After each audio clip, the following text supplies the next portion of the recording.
Hello, darkness, my old friend. Good to see you. Time again. So, how's everybody doing? I'm Eric Phillips. I'm here with Austin Layton. We're sitting here watching the end of this abysmal evening against your Cincinnati Reds, trailing the Chicago Cubs 13-6. A game that, wildly or not, about an hour ago we held a 6-2 lead. Things kind of fell off the train tracks from there. But Chad, it's great to see you.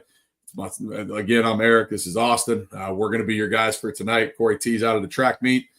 Nick and Trace taking their usual weekend off. Hope everybody's off to a safe and happy Memorial Day weekend to get this thing going. If you're sticking around now for 13-6, you're a glutton for punishment. We're going to try to make this entertaining as we can tonight. But as the Redlegs try to get this thing going in the bottom here, we've got Spencer Steer up at the plate first.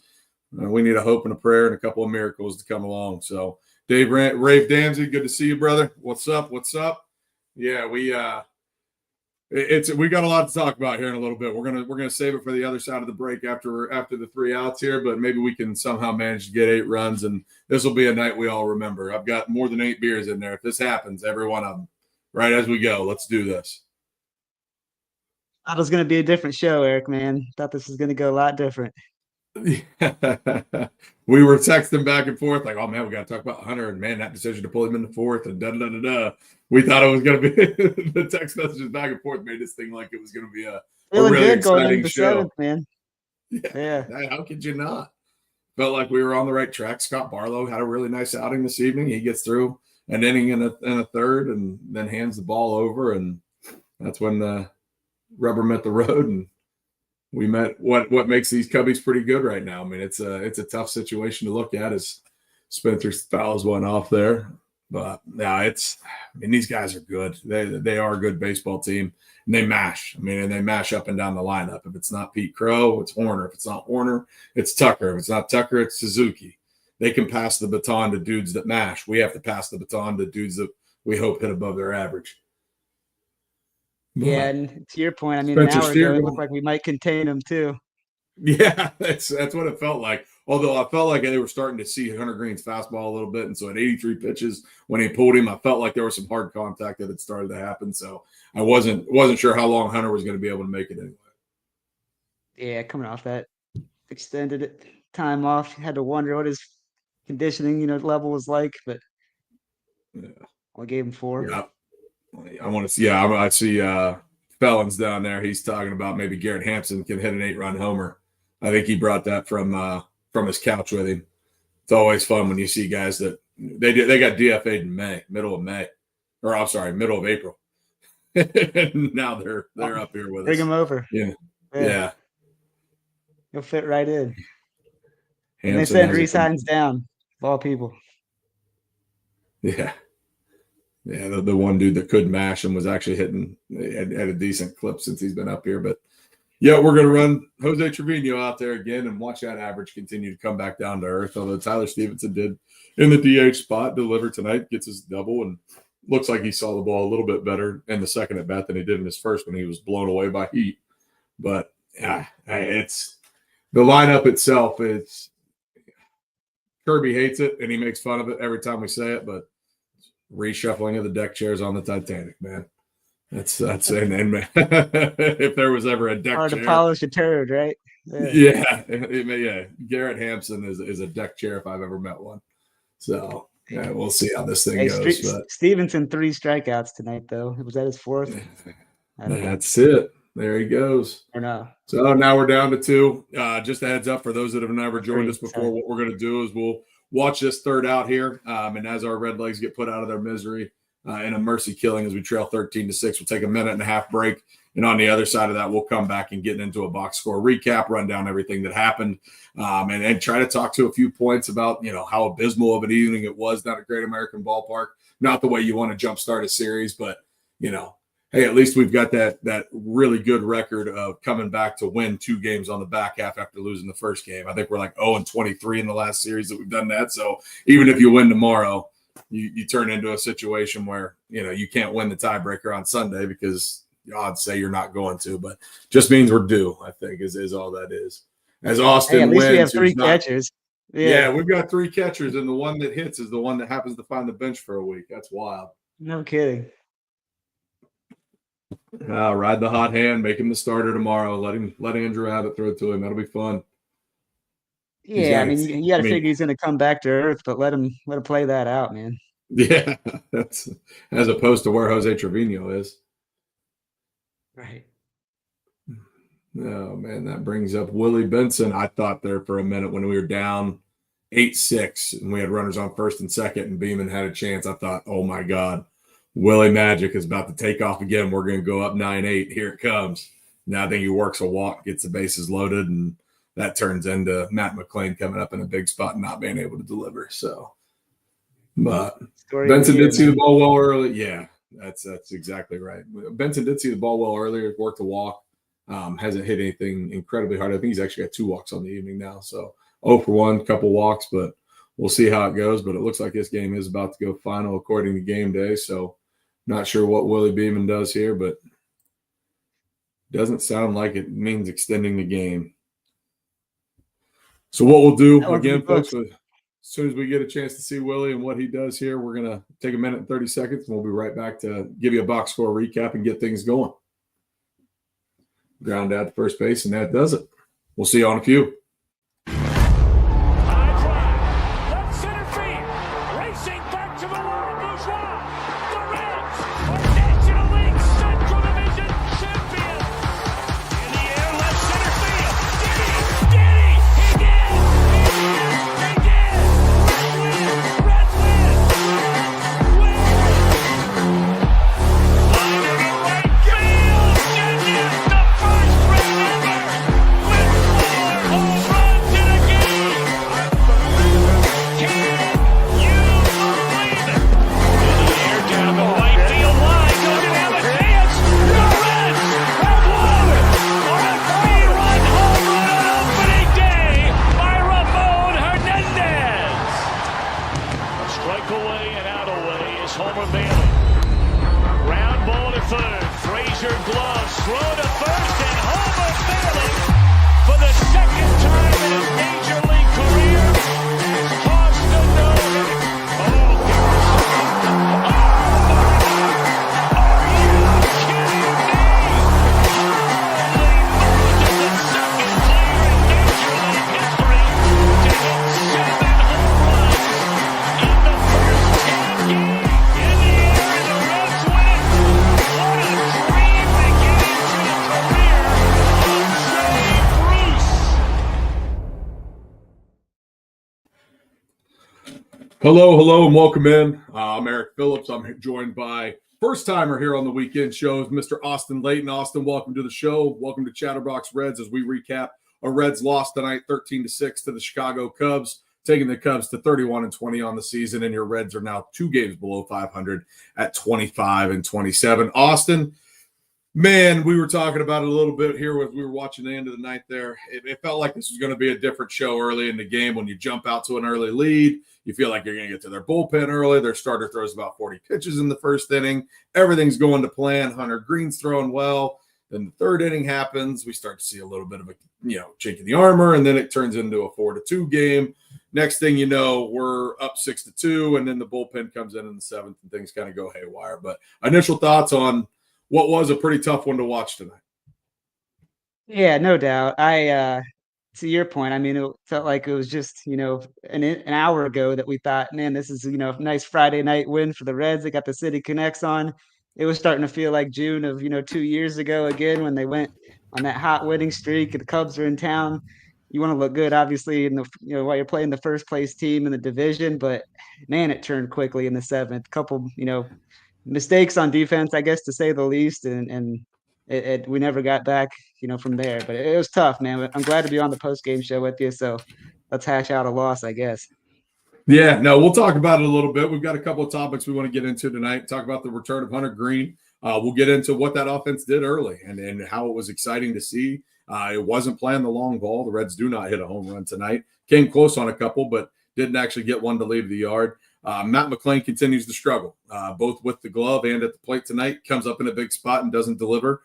Tell me if you've heard that story before. And then the bullpen disaster that kind of led to everything unraveling and turning into the lopsided score looks like the Chicago Bears beat the Cincinnati Bengals 13-6. It's a nice little football score there in some cold weather for those of the partake in the NFL.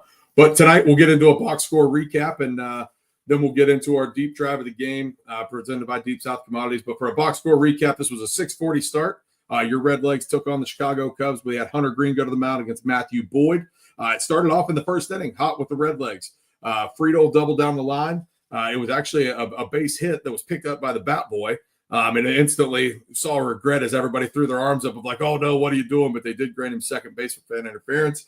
As he got there, then Espinal had an swing with a ball that was pushed to the right side. It looked like a really, really nice swinging bunt.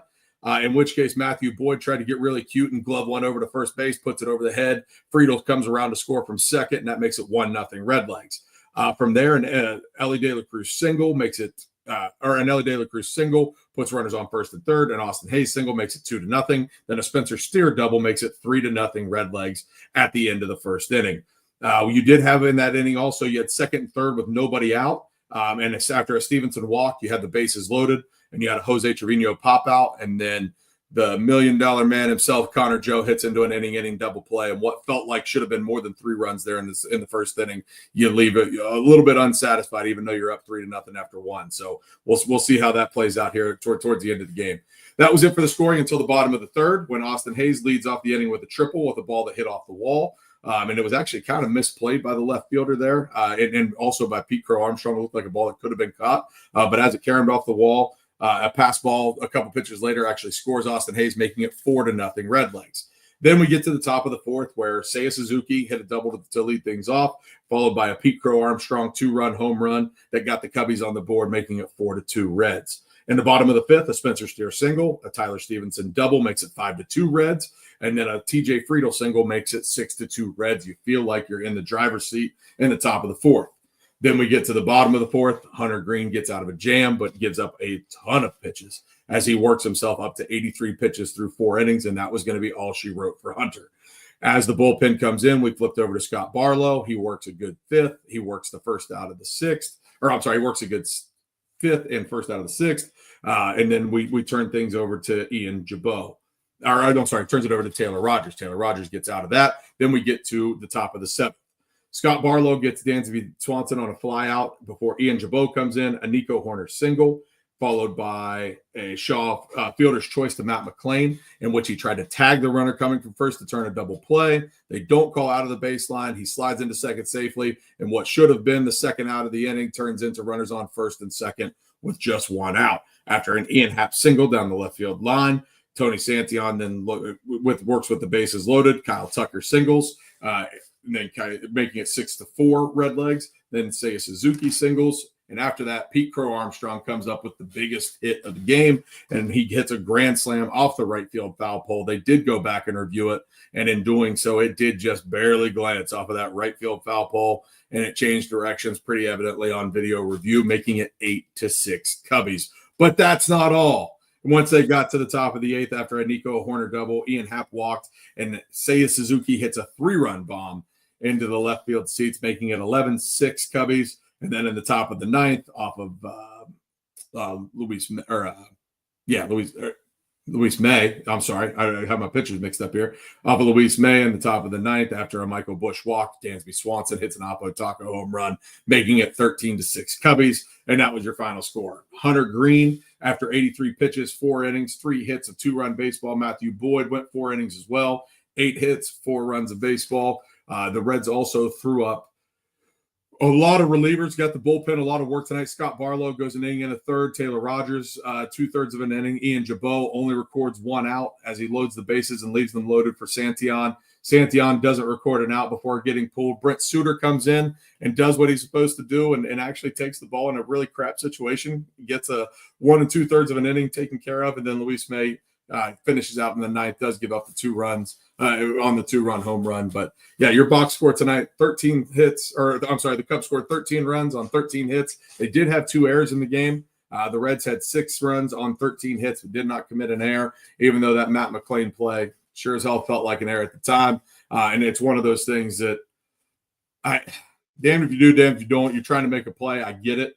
But it just feels like when you need him the most, Matt McLain's ability to deliver for this team, he's not been there. And it came up again. You had a situation there late in the game where, he was we're down 2 runs. It's 8-6. Was runners on second and third, and he's the guy up the plate hitting in the 9-hole. Feel like you've got a decent chance, and he looks terrible, gets himself down in an 0-2 hole quickly, and then just kind of throws the bat out there and slaps one to second base. Wasn't hit hard, wasn't a good at bat, looked overmatched, and there it went. There went your opportunity to tie things up and get any kind of momentum. As it gets to the bottom of that inning, it turns into an 11-6 game, and it really is over. But Austin, after the box score recap, what are you thinking, man? I think I'm just as disappointed as I was when I watched the game live. I think, man, and it's crazy too because the first half of the box score, shoot, maybe even the first 2/3, like you're feeling pretty good as a Reds fan. Like that first inning is kind of for the Reds. I mean, we haven't had a good rally inning like that where you're getting bloop hits, kind of balls, finding gaps, things like that. It just seems like it doesn't happen for this team. So you get out of that, and yeah, we probably could have scored some more runs there, but then you followed up with a couple more good innings too after that. The Hunter Greene only went 4 innings, but heck, coming off of the injury, maybe didn't expect him to go 6 or 7 anyway. But I don't know, man. It's a bullpen that, to your point, was kind of aided by some bad plays on defense. That McLain play, I think he probably should have realized he had to go to first a little quicker than he did, obviously. And then that blue hit in the left field. I mean, that ball is kind of in the middle of the infield and the outfield. You probably see the outfielder hopefully call that off, and most times Espinal's trying to make a Willie Mays style catch over his shoulder. So that just it started obviously what turned into way more runs after that. But I don't know, man. It's just disappointing because at the beginning of the game and even halfway through, you kind of felt like, all right, like yeah, it was a rough series, last week, but maybe they're finally figuring it out. Maybe we'll get some stuff going this weekend. They seem to play better against better teams somehow and worse against worse teams. But at the end of the game tonight, it was, we played pretty bad against a good team. And to your point, man, I mean, the Cubs offense is nothing to laugh at. Their run differential, I think, is the best in the NL, if not up there. So you kind of expected that to come in. I was just hoping maybe we'd squeak out, game one without seeing it too much. But here we are, 13-6, and I guess we saw it.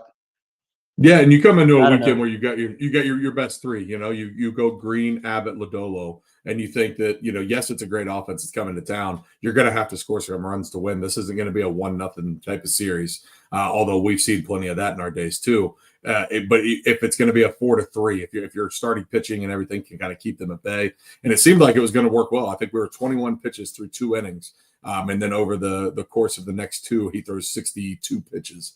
If my Cambridge, Ohio math works out well there. But it's one of those things that, he got away from being pitch efficient, put a couple of guys on, had a couple of hits sprinkled around. And then Pete Crow Armstrong, man, I just saw it in the super chat. It's one of those, I'm going to read it off here. Seeing a lot from No Fly Zone 2521. Appreciate the chat always. Seeing a lot of PCAs better than Elly takes tonight, but it's got to help Pete Crow Armstrong that the entire weight it isn't on his shoulders, and Cubs have an entire lineup that can go. And you're exactly right. And at the same time, like we talk about those balls that landed in no man's land. I don't know if it's the lack of foot speed from Austin Hayes, or Elly got bad jumps, or maybe it's where he started from. I'm never going to say that Elly was slow or dogging it or anything like that. But at the same time, we've seen Elly make that catch and go into the bleachers. We've seen that Derek Jeter, that Derek Jeter-esque, where did he come from? Oh my God, I can't believe he caught that ball. And those balls found the ground tonight. And in doing so, that's what loads the bases. And that's what makes the couple of big hits that they have. You have 7 runs get scored off of the home run tonight, and that ends up being the difference in the game. Or I'm sorry, actually they had 9 runs scored off a home run because Dansby Swanson hit the 2-run dinger at the end there. So you have a grand slam, a 3-run and a 2-run shot. You play long ball in that ballpark like you're supposed to, and things start to happen that way. The Reds miss out on some runs early and have that opportunity, but yeah, it's tough to watch tonight because on the heels of coming out of that Guardian series where you get the sweep and you feel so good about yourself, then you go to Pittsburgh and you play well in the first game, 2 winnable games to close out the series that you don't take either one of them home. And it's because of the offense and its ineptitude. And it's the same song and dance that Nick and Trace have been on here talking about a million times. And what's the front office do? Who's the guy we went and signed? He's that forgettable. Who's our guy there? Yeah. So somebody help me out there, chat. But in doing so, you go and make a signing today for a guy that's I think a 1.8 career WAR, and it's one of those another mid-level guys. It's about the same as Connor Joe, that you don't Yeah, get Garrett excited Hampson. about. But Garrett Hampson, and that's the one that you put out there and try to figure out that he's going to be added to your major league roster, and they make the moves around there. But it's one of those, it's an insult, right? Like, you give me Garrett Hampson to plug the holes here. Like, this is insane.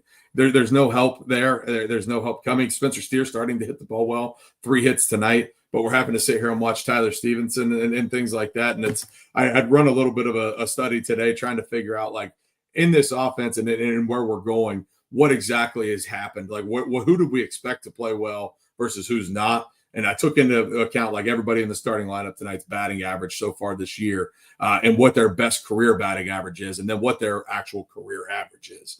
And in doing so, you've got, like, Matt McLain. Now, granted, it's a short stint in the major leagues, but he's hitting 172 coming into tonight. His career best, he hit 290 in 2023, and his career average is at 256. He's 84 points below what his career average is. Like, if you want to start looking for problems and your what used to be what you were counting on as the 2-hole is hitting 84 points below his career average and 118 points below what his actual best average is. So when you put Matt McLain on the field and you're expecting 290 and you get 172, it's pretty easy to look up and realize why we're not scoring a bunch of runs, because there's 6 other guys in this lineup that are hitting below their career average as well. Connor Joe's below his. Jose Trevino is actually up on his for the year. Tyler Stevenson is 82 points below where his career average should be, 29 points below for Spencer Steer. Elly De La Cruz is minus 17 from his best year, down 6 points from his career average. Santiago Espinal's down 41 from his career best. And TJ Friedel's actually down 5 points from his career best. So if you're trying to get into this, you put a team out there and that you hope and pray situation was, if he just returns to this form, or, if he just becomes this guy, or, if we can get 2023 Matt McLain. If ifs and buts were candies and nuts, the world wouldn't be very hungry. And it's one of those, I don't know what the hell we have to do to put an actual bat out there in the outfield when you spend the money on Jamer Candelario and you spend the money on Mike Moustakas and you just piss it away. Whoever's making that decision hasn't been able to figure this thing out, and then you go and throw salt in an open wound by bringing in Garrett freaking Hampson. I don't know, man. It's abysmal. It's a horrible roster right now that isn't getting any better. Your pitching, this was bound to happen with the bullpen. The bullpen has been the strength of this team. You look at Tony Santiani, has a rough night. Ian Jabot didn't pitch that bad. He had 2 balls that should have been outs that weren't outs, and he gets taken out of the game and gets hung with this loss because of it. Like, if the defense plays up to the standard that it should, and Matt McLain actually gets an out when all we're in the business of is getting outs because you've got a 4-run lead in the middle of the 7th inning, take the smart play instead of trying to make the hero ball and get out of it. It's frustrating, man. Frustrating as all get out. I'm going to let you go for a minute, Austin. You're good. I mean, and you're right. Like, and the craziest thing is all these guys are underperforming compared to, maybe. And the thing that I keep asking myself is that average that we saw, 2 years ago for a lot of these guys. McLain was obviously hurt all last year. And I think, a lot of the guys' numbers are probably inflated from that season, 2 years ago rather than 1 year ago, because maybe we've seen more of the same. But I just don't know if these guys are actually going to get up to where they were again, or if that was just such a shot in the moon where, we'll never see it again. You never know. But the thing for me is you go through all that, and to your point, I mean, shoot, we scored 6 runs today. If the prior week, after the Cleveland series, I mean, we would have been feeling great if we scored 6 runs. The problem is we gave up 13. So it's like, dude, we finally got the runs that we wanted, and then we just gave up way too many, which has been kind of the opposite case. But it's frustrating, man. I think it's probably the easiest way to summarize it all. I think this team probably put too much on Elly's shoulders to try to make him our superstar and kind of our 4-hole hitter. And I don't know. I mean, we've never seen him be an excellent hitter in his career. I think we were kind of hoping just because he had that raw power and what he can do with his legs. But I don't know. I think you have to have an honest discussion about moving him potentially out of the 4-hole. I just don't know who we're going to put in there instead of him, right? With him sitting, with him sitting in the 3, it's a tough spot because you have to have average there at some point in time. Like, that has to be the best hitter on the team. But the thing is, when you talk about putting too much on Elly, who the hell do you step up there with? Do you put Austin Hayes in that spot?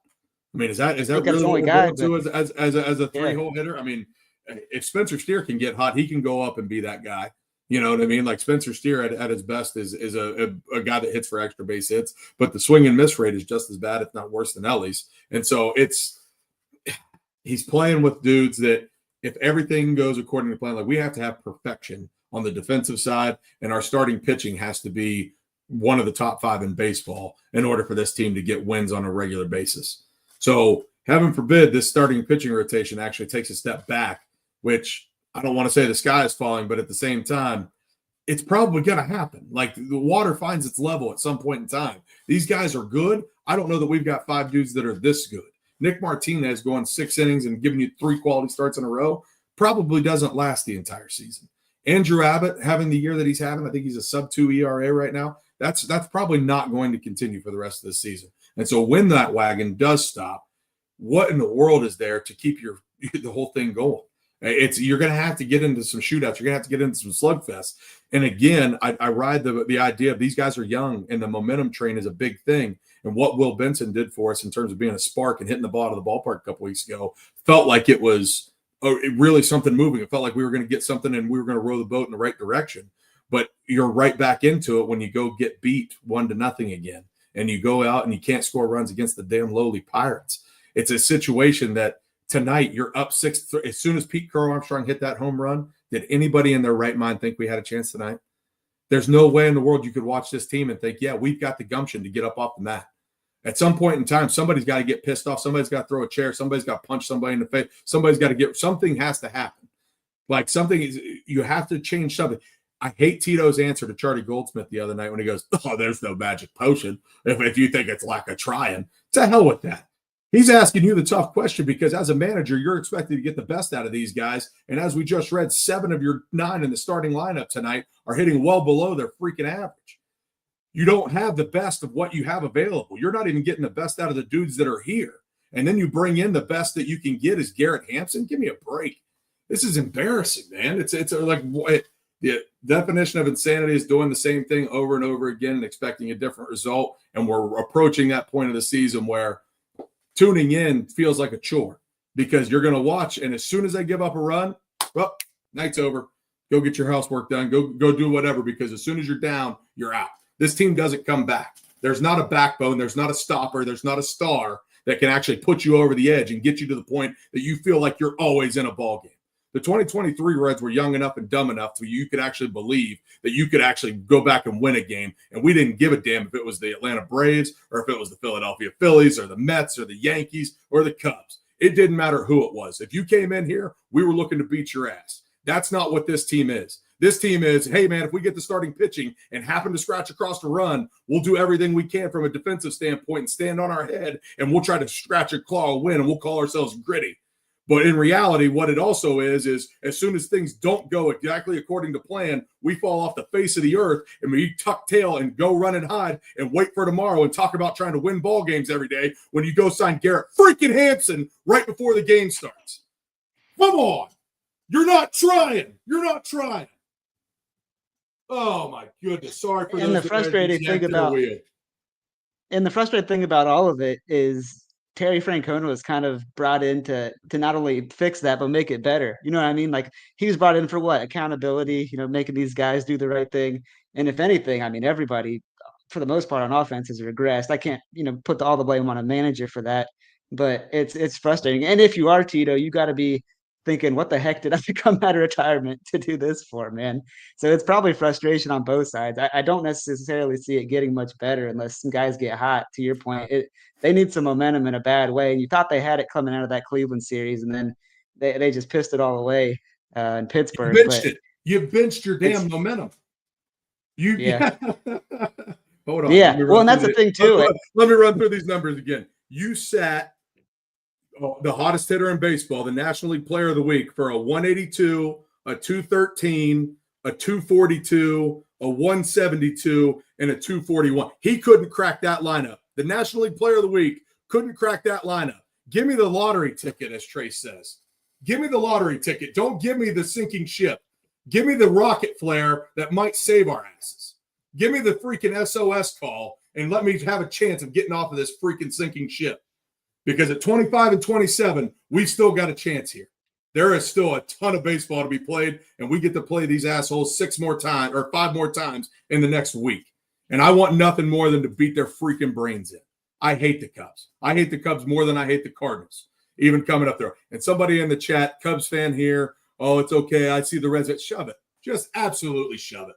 I don't want your sympathy. I want a good baseball team, and that's all I freaking want. And that's all I've wanted. In the 36 years I've been on this earth, I've not even seen it outside of Clinchmas and Jay Bruce, where we freaking don't have enough depth to get past the Johnny Cueto injury. So I want a winner, man. I want it really bad. I love this team. I really do. But damn, is it tough to watch on a night like tonight. And there's something about that signing before the game that's just taking that knife and just digging it in a little bit deeper into your ribs going, here, peasants, have this and show up to the ballpark. And then for even more salt in the wounds, to make room for him, who do they send down? Reese Hines, who people want on this team because he can give you that lottery ticket type of power. And to your point, we got a bunch of guys that, if weak grounders here and there, pop flies, things like that. Like, there's no guys that, they put Benson in, I guess, late in the game today, but you got no guys that are like truly threats up at the plate that you kind of feel like the pitchers are going to fear when they come in. It's almost frustrating because you're basically hoping for a string of hits, and with the guys' averages that we don't have, you're not getting a string of hits. So let's be honest about the Cleveland series. I mean, if it wasn't for Will Benson, he was our whole offense. We probably lose at least one or two of those games. So it's frustrating, man. And to your point, it's even more frustrating doing it against the Cubs, who I have to agree with you, man. I mean, as a fan base for the Cubs, like, I can't think of more just like arrogant, pretentious people. They come in, they pat Great American Ballpark every series down here, which I guess is kind of a call out on Cincinnati, but we just don't have the market to honestly fill the stadium every night. We should do it on a Friday night. Don't get me wrong. I mean, if the stadium's going to be as full as it was, and it's mostly Cubs fans, I can get that on like a Tuesday or a Wednesday or something like that. But Friday night, I mean, it's kind of embarrassing, to be honest with you. But at the same time, like, this front office doesn't give the fans a lot to be excited about. I think most fans that, I went to the game last weekend, but like, I'm not going to try to go down and watch this type of stuff every, once a week, every week. It's just frustrating because I think the fan base is probably smart enough that they can see, like, this is not a great team, like, at least right now, how they're playing. So what's the motivation to get behind it? I think, if you could put a consistent, like, if they could be consistent enough to beat the teams they should beat, this city would pack it a lot more than it has. And they just can't do that so far this year. And that's the most frustrating part, because you kind of thought, all right, we got Terry Francona. He'll be able to kind of right the ship. We won't see the big dips we maybe saw with David Bell. David Bell's, he must be the key to all of our issues. David Bell, let's get him out of here. Things will be fixed. And honestly, I mean, we could have done this with David Bell. Like, it's not, I mean, no knock to Terry. I don't think, I definitely disagree with some of his moves that he's made, but like, what has he given us that we, didn't have last year? And look, man, it's the last week of May. There's tons of time left. So I'll caveat it with that, but it's just frustrating, man, because you just thought it would be better. I guess I thought it'd be better for sure. And it's just frustrating. Had you told me we'd be, 2 games below 500 at the end of May, I'd say, well, that's better than last year. And it is. So, we're 3 games ahead of pace where we were a year ago. But at the same time, like, 500 baseball, I'm not sure gets you into the playoffs this year. There's a lot of really good teams. The wild card looks like it's going to be stacked. You're going to have to go out and get this division. And in doing so, you're going to have to take care of the team that's in front of you this weekend. And so when you get there, it's going to take 90 wins. And so when you talk about, you can't just be 5 or 6 games better and win a couple of coin flip games. And we have lost a lot of one-run baseball games, a lot of them on the 1-0 score. So when you take those opportunities and, a hit here, a hit there, and things start to come together, somebody's got to – we ask for accountability all the time, and it seemed like we were on a train of getting accountability. There was accountability with Jacob Hurtubise. There was accountability to Blake Dunn. There was accountability to the guys in the bullpen like Alexis Diaz. There's selective accountability here and there and everywhere. When does it come for Matt McLain? Because he's not been the defensive stalwart that we thought he was. Here in the last couple of weeks, he's made several errors. And tonight he makes an error that I think is the momentum point in the game, that when you're in a situation and you're up by 4 runs and he makes that mistake when all you're trying to do is get outs and get to the end of this game because you're in the 7th and you make that play, that's not smart, man. Like, should he have been out of the baseline? Maybe, but the dude was still able to jump from 2 feet from the grass and slide into second base safely.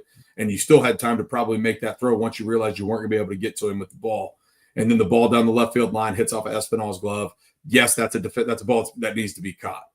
But you've also got world-class sprinter shortstop that doesn't get there either. And so is that an Elly play? Like, somebody's got to come up and be the same way we need somebody to come up and be Will Benson and hit the ball out of the ballpark is the same reason we need Elly De La Cruz to be the world's fastest man and get down the line and make a jump on that ball so that it doesn't fall into no man's land. Because you've got Austin Hayes playing deep, trying to avoid the double. You've got Santiago Espinal on a dead sprint running straight over his head, trying to catch the ball Willie Mays style. The only person that's got an angle on that thing and that we've seen make that play before is Big 44. And Big 44 is not a star right now. Like, I hate to say it, like everybody that's got his trading cards and stuff like that might be a decent time to buy low because of all the other stars in the game. It's funny how ours never really rises to the occasion. Pete Crow Armstrong got an all-star vote for me tonight. I mean, I've seen the dude play 3 or 4 times this year, and every single time I watch him, he gets more and more impressive. He's an unbelievable center fielder. He's an unbelievable guy at the plate. He looks exactly like Opie Taylor, but my God, can he mash baseballs and run like – He's got that clutch gene too, man. Yeah, that's it. You come up with the bases loaded team down 2, and all of a sudden you're up, and you bury a team of young dudes that understand that when they're down, they're out. But yeah, it's tough. Good. Now, I was going to say that the frustrating thing, too, for me is, like, you don't want to become a team that's just waiting on the home run, too. Don't get me wrong, because I don't think that this offense is going to be fixed with Will Benson or Reese Hines. Like, I think obviously that would be a jolt of what, something that we need. But at the same time, if our offense is just waiting on a Will Benson or Reese Hines home run to save the day, I think we also got problems in that, in that too. So I don't know, man. It's you just need a lineup that can at least put some averages together that aren't all 200 or less. And I don't know. I just don't see that with these guys. But yeah, and it's funny that the Cubs are able to come in here in one night and play long ball 3 times, and we're looking for a deep drive of the game. But Deep South Commodities, our deep drive of the day is sponsored by Deep South Commodities. DSC is a leader of renewable commodities for biofuel production, specializing in used cooking oil collection, irrigation, and sales. Visit deepsouthcommodities.com for more information. And thanks, as always, to our friends at DSC. Deep drive of tonight is not a home run, but it goes 106.4 miles an hour off the bat with a launch angle of 25 and travels 397 feet to the very tippy top of the wall out in left center field in the bottom of the 5th inning. And that's Tyler Stevenson's double that did score a run. And good to see him get good wood on the ball because he had been blown away by fastballs. And as you mentioned, as we were watching live in the 9th, I believe he does strike out 3 or 4 times as well on top of that tonight. So not all sunshine and rainbows, but seeing the ball get hit hard by one of the 3 catchers is great. Austin Wens does collect a hit tonight. And so I wonder, where does the Jose Trevino train stop? And we quit pissing around with the DH and actually get a Gavin Lux or a Will Benson or somebody like that in there as you get a right-hander coming on the mound tomorrow. So you got to get something figured out. And it just seems like left-handed pitching is still the Achilles heel of this team. And you can go back and blame those dudes whose best ability isn't their availability in Jamer Candelario, Christian Encarnacion Strand, Noelvi Marte, all these dudes that are still sick and hurt and twisted, that they can't get it figured out and you can't be here. To hell with you. You're not contributing there. Like, I'm tired of feeling bad. Woe is me isn't going to get us any more runs tonight. Like, it's not going to help us against left-handed pitching when we've got to go get Connor Joe and Garrett freaking Hampson, who's probably going to go 3 for 4 with a hit for the cycle or something like that tomorrow as we badmouth him up and down this podcast. But at the same time, spare me. I don't want excuses. Freaking be here, be available, be a professional, have good at bats, hit the baseball like you're paid to do. Because when you have guys that, and that's why I did the exercise on like who's not producing. Like, you paid, let's see here, you're paying Connor Joe to be here, and it's in a small number of at bats, but at the same time to hit 44 points below his average. Like, you gave him Major League Baseball dollars, like the limited resources that this team has. He is sucking up some of that to hit 44 points below his average. You're paying Santiago Espinal to hit 41 points below his career best of 311 by hitting 270. But yet he comes up in a freaking big spot out in Pittsburgh and we say, oh, Espy's one of our best hitters against right-handed pitching. Okay, Tito. If that's what you believe, then we're in a much worse off spot than any of us could ever imagine. Because if Santiago Espinal is the right at bat there rather than the Will Benson, you benched your momentum and you just didn't even give it a chance to wake back up. And so he comes back in tonight, works 2 walks, gets on base a couple of times. Absolutely love it. You're paying, let's go to Spencer Steer. You're paying Spencer Steer to hit 213. Another guy that is on the payroll that you're expecting to do well, even if he hits for his career average, he's 29 points better in a batting average than what he is right now. Over the course of 162 games, 29 points is probably 10, 15 hits over the year. Like, that's a big difference. Those 10 to 15 hits win you a few of these 1-0 ball games. But instead, we're left with underperformance when you are under-talented. It's one thing to have guys not, be their best, and you can't have a career year every year. But when you start in the middle to lower tier in talent, and then that underproduces, now we're in Marlins White Sox territory. We're down with the Rockies now. Like, that's what this team from an offensive standpoint is like. Like, that's the quality that we have now. On the top end, we've paid Hunter Greene, we haven't paid Nick Lodolo yet, but you paid Nick Martinez, you put some money in there, and you are getting your return on the pitching staff. But the return on investment in the dudes that are in this everyday lineup right now is nowhere close to good enough to win baseball games on a consistent basis. And so if we can hang around 500 and hope that if this water finds a level and that rises, that rising tide will bring us all up. You know what I mean? That'll float all the ships here, and we'll all be, in a much happier and more cheerier mood instead of on this Friday night where your Redlegs take it on the chin 13-6 after having a 6-2 lead. But getting into the last couple of points, we talked about Matt McLain's struggles. The offense early, and it was good to see. You start that first inning off. TJ Friedel has done a great job of setting the table lately. That is one guy that if somebody deserves their flowers from the offensive side and on defense, I feel like he's played a good center field as well. TJ doubles to start the game off, and then Santiago Espinal does put a ball in play. It's not a hard hit ball. Nothing he ever does is, but somehow he's still in the 2-hole. But then Elly does single, loads the bases up. Austin Hayes singles, and that gives you your 2-0 lead. So you start the game with 5 hits in a row off of their starter, off of a left-handed starter. Then you get to the bottom of the lineup, and you go from Tyler Stevenson to Jose Trevino. Trevino pops out. Shit happens. I get it. He's up there against the left-handed pitcher. I like it. There's not another guy. But then you take Connor Joe and his 241 average, his 242 career lifetime average, and you put him in a spot because he's in your starting lineup. Is he that great defensively that Will Benson couldn't have hit there? Like, is it really that big of a deal between left-handed Will Benson versus what Connor Joe gave you up there tonight, or what Garrett Hampson could have gave you up there tonight? I don't see it. But that early offense does get it going. Go ahead. No, I was just gonna say, no, that's the thing for me too. It's like you want to make these, like, not you, but just baseball in general wants to make these, like, comparisons of, oh, you can't hit lefties, you can't hit righties, but then you get like a weak ground ball out of like Connor Joe or something like that. It's like, okay, so I don't know, man. I mean, I think sports is, we talked about it earlier. So much of it is momentum and being able to ride the hot hand and things like that. And I think you gotta try to play the hot guy rather than just the thing that's going to be on the average with Connor Joe. And I don't know. What do they say about a good manager when a team's going well? They say he's pushing all the right buttons. It seems like we're always pushing the wrong ones. Outside of that bullpen game a couple weeks ago, have we pushed the right button yet? Do we know but, what I mean, buttons mean? To play devil's advocate, and I kind of agree with this, it's like, if you're Terry Francona, though, you don't have many good buttons to push. Like, let's be honest, though. That's true. Yeah, like, hard to hit the green button when they're all red. Yeah, like you had the Will Benson button that worked, but then like he only can bat 3 or 4 times a game, man. He's not gonna hit a home run on all those. But I don't know, man. And I guess the optimistic part is we've got so much going wrong for everything that we've talked about, since the game ended.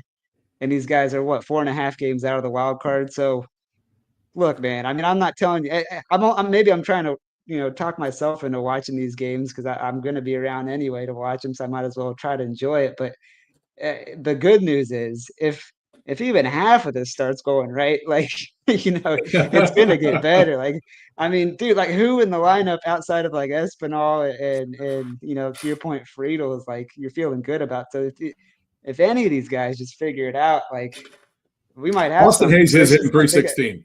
Yeah, I mean, Yeah, Austin yeah. Hayes does seem to be a guy. For But sure. when you have to play, unfortunately, you have to play 9. Like if this was like a men's softball team and we could like stack it in a way where Austin Hayes and TJ Friedel could just hit all the time, they could just be like our all-time hitters, it'd be awesome. Like I'd be all for it. But instead, somebody's got to come up to the plate, and it has to be Connor Joe. It has to be Matt McLain. It has to be Jose Trevino. It has to be Tyler Stevenson. And for the longest time, it had to be Spencer Steer, even though it feels like he is actually coming out of it. I know we've said that a million times before, but 3 hits tonight. He starts the evening with a 213 average. His lifetime high is only at 271, so 3 hits should came in with a get us back 10-game in hit there. streak too, right? Yeah, so that makes it 11 for him, and so good for Spencer. Yeah. And if he can start to, but the thing is, it's the lack of mash. Like we don't hit the ball far. Like Spencer Steer at his best mashes. That's what you're missing in Christian Encarnacion strain. You want to talk about like where this season, like if it craters, like what was the fuse that lit the whole damn thing in an implosion? You're expecting home runs from the middle of the order by 33, and you can't even get him on the field enough to see what happens. And when he was there, I think he hit 2 before he left, but he struck out. He led Major League Baseball in strikeouts for the first 3 weeks. And so it's like it's one of those what you're counting on versus what gets delivered. It's tough, and that's what happens when you count on young guys. The volatility is or you there. pay Candelario to do that too. It's like same thing. Yeah. Then the Candyman after opening day just absolutely disappears. But hey, he almost won us opening day. he was gonna be the Should have won that MVP game too, man. I think That was frustrating too. Damn it. It's you get on here night after night and we listen. Guys, I hope you understand. I'm just the commentator through the weekend. I'm following up on what Nick and Trace do. I listen every day. I've heard Trace go off the deep end. I told Kirby and Austin before tonight's show, after watching that Reds game, I'm going full Trace tonight. Like, if I go ahead and lose my damn mind, I apologize for yelling and stuff like that. It's not good. I am still excited for this baseball team. I do want to sign back up tomorrow. I saw somebody put in, we had a super chat coming from Flat Rock 79. He said, I'm thinking of canceling FanDuel again. I don't know if that's the betting app or if that's the FanDuel Sports, but don't cancel the Sports Network yet. We're getting close. Let this thing ride out. If you want to cancel after the next weekend's Cubs series, if things are looking pretty grim, then I'm on board. But let's see how the rest of this weekend shakes out. And at some point in time, things have to break, right? We can't go 0-25 in season clinchings or in games that would decide a series and rubber matches after you lose the game 1 of a series. We have to be able to win one of these eventually, right? So maybe that starts tomorrow. Don't have to. Yeah. You know what? It's funny how good teams keep bad teams on those kinds of streets. It's the same way the Rockies. You would think like eventually they'd have to get to 10 wins by the end of May, right? No, not necessarily. They suck that bad. Could you imagine? We think we have it tough, man. 8 and whatever they are. They've gotten on here and they've gotten a chance to be excited 8 times. I think I'm at 500 on these things, so makes it nice. But one last thing we want to touch on before we get out of here tonight it is the bullpen disaster, and it was bound to happen. You have guys that you are very clutch on in terms of you could bring Tony Santillan in a big spot. Luis May's been very reliable, and you could bring him in a big spot. You've had Scott Barlow, who came in and actually had a really nice outing tonight. Of those 3, if you would have told me like, hey, who was going to be the one that kind of gave that up, I would have said Scott Barlow would be the one that I would anticipate being the short arm there. But he actually gives you an inning and a third of no-run baseball. But then they flip it over, and this is a decision that they made the other day that I'm not sure I was 100% on board with, and now that I've seen it in 2 games, I'm still not on board, and that's the fact that Ian Jabot's in this bullpen and Leon Richardson is not. Tonight seemed like a very good spot for Leon Richardson to come out and give us 2 innings before the Suter situation, but yet he's sitting down in AAA. And so we talk about pushing the right buttons. That seems like a button that's another button pushed, that the same way that Reese Hines goes and the same way that Benson finds the bench. You have a guy in Leon Richardson that freaking threw his heart out for you. But the fact that Jabot comes back, you just roll him in there and you turn it into a situation where he blows a game tonight. So I think on his win-loss record, that's probably 0-3 for Ian Jabot. I think he's taken this thing on the chin a few times. But it's one of those, you've got to figure out like who your guys are and where you can be. But Water found its level with Tony Santillan tonight. He didn't just not get anybody out. He everything that got hit off of him was hit hard. He walks a guy. He gives up. Tony Santillan's responsible for 3 hits and 3 runs, all 3 of which are earned. He does walk a person as well. Takes his ERA to 2.63 on the year. And so just a reliever coming in the middle of an inning and not recording an out is never the way things are going to be written up, especially when he comes in with runners already on first and second. And he walks them loaded. And the big blast of Pete Crow Armstrong, just it's one of the best hitters in baseball, man. You can't leave one middle like that and watch him absolutely tattoo it and send you on the wrong side of the scoreboard. So the bullpen, not where you wanted to be. To add insult to injury there as it got going, Taylor Rogers does give up a hit, but doesn't give up a run tonight. Scott Barlow, like I said, inning in a third. He strikes out 3 as well. But Ian Jabot goes a third of an inning, gives up 2 hits, gives up 3 runs, all 3 of which are earned. After Santillan, Brent Suter comes in, goes 1 2/3, gives up 2 hits and 3 runs. That's the 3-run jack by Seiya Suzuki. And then Luis May falters for the first time in a while as well tonight. He does come in and mop up duty when you're already down 11-6, gives up a 2-run blast to Dansby Swanson in the top of the 9th. Just in case you thought we were going to come back from 5 runs, you sure as hell weren't coming back from 7. So that gives it the 13-6, but the bullpen just has a rough night. What sucks is you gassed a lot of guys too. We talked about May coming in. I'm like, man, they're burning up a lot of arms tonight. Who are they going to have for tomorrow? So you still have Ashcraft. You still have Pagan for tomorrow. But I would imagine May would be good. I would imagine Santillan would be good as well. But it's one of those things that you want to see us get off to the right start and we'll go out and win this series. Gassing a bullpen like that and using 6 different relievers in the capacity that they did, not great for the rest of the series. But also the Cubs did the same thing. Both starting pitchers only go 4 innings. 4 innings, 83 pitches coming off the groin strain. I get the Hunter Greene decision. Do you have any issues with that one tonight? No, I think it seemed like he was definitely running out of gas when they pulled him anyway, too. So it's like, I think, it sucks having to put your bullpen in that spot, but at the same time, like I wouldn't have kept him in. So it's like you're put behind the 8 ball if you're Tito and the Reds in there. And honestly, I think you talked about it earlier, but even Jabot, like, yeah, he had a rough inning, but all those balls were pretty like weak hit balls, like that should have probably been outs. And then they go to Santillan, and I can't even really fault Tito for bringing in Santillan too. I mean, even after today's game for both of them, he's got a 2.63 ERA, like you said, which is literally an identical ERA to what Brent Suter has, right?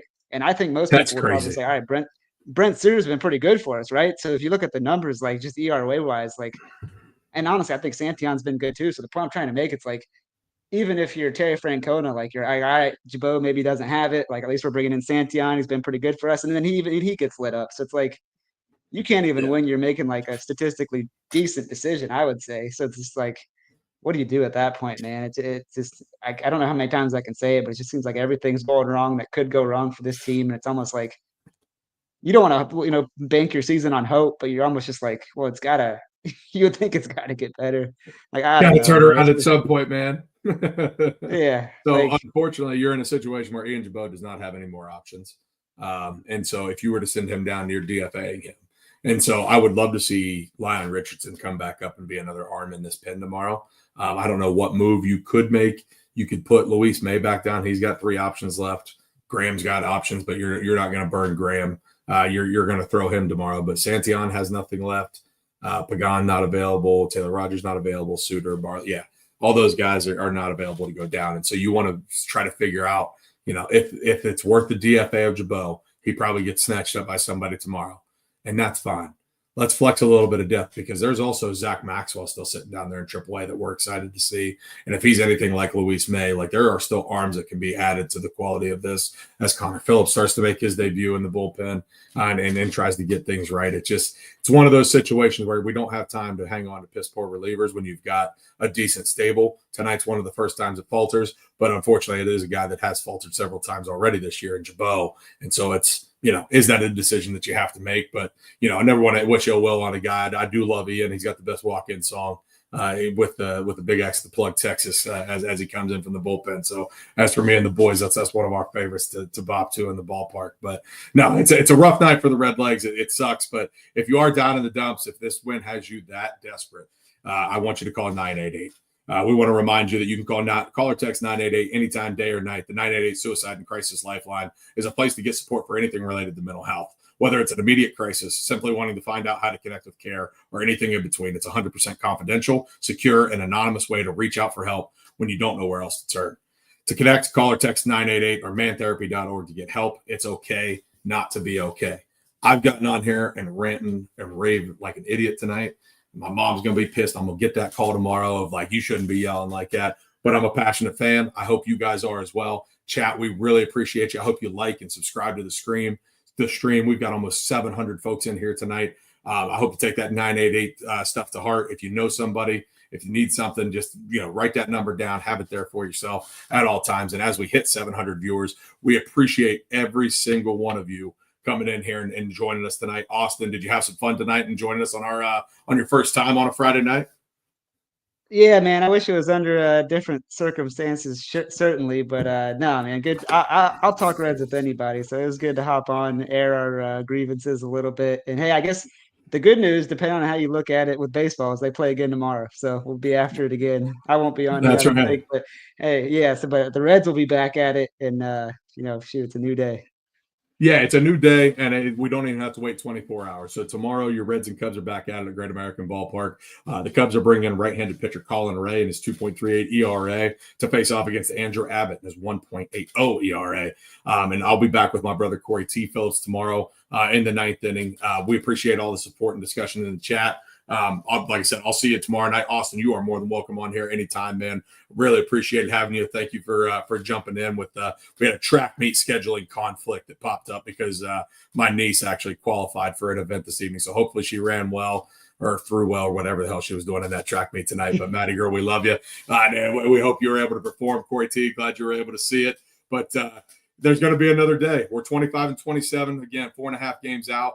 Go and take 2 or 3 from the Cubs when we're all singing a different tune this time on Sunday evening when Trace and Nick are back in the saddle. But tomorrow night it'll be me and Corey T. We appreciate everybody coming in and sharing some time with us. Thank you so much to those that dropped in at the super chat. Please like and subscribe wherever you're at. If you're on listening on the podcast here, happy Saturday to you. I hope you enjoy your Memorial Day weekend. Be safe and be careful with your travels out there. But we always love being a part of your day, and we love you here on Chatterbox Reds. And I'll see you guys tomorrow night as we try to get everything going here. But thank you so much for tuning in. We'll see you tomorrow. And as always, go Reds.